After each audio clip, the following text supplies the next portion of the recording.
కడుపు నిండుతుందా అని కొంతమంది మాట్లాడుతున్నారు.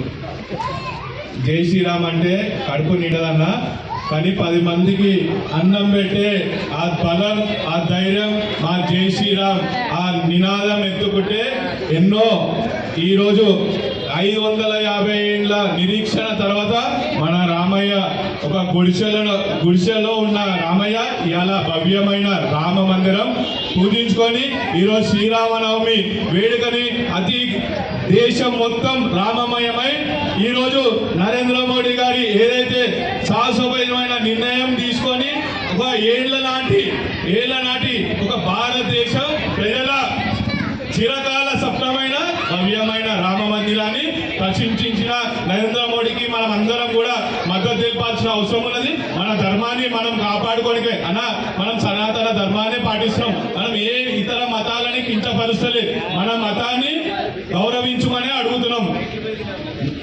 మరియు ఈ యువకులు మనమందరం కూడా ఇవాళ మన తాతలు చెప్పారు, మన నాయనలు చెప్పారు, కానీ మన అయ్యాంలో మనము రాముని మన అయ్యాంలో మనం చూసినామంటే మన అదృష్టంగా భావించి మనము ఇదంతా కూడా ఒక బాధ్యతగా శ్రీరామ్ జై శ్రీరామ్ అని నినాదం ఇచ్చుడు కాదన్నా, రేపు పొద్దున తరాల్లో కూడా మన సనాతన ధర్మాన్ని పరిరక్షించాలని మనమందరం కూడా యువకులంతా ఒక తాటిపై నిలబడి ఈ ఊరేగింపు ఏదైతుందో మంచిగా ప్రశాంతంగా జరుపుకోవాలని వేడుకుంటూ ఈ సందర్భంగా నాకు అవకాశం ఇచ్చిన పెద్దలందరికీ పేరు పేరున ధన్యవాదాలు.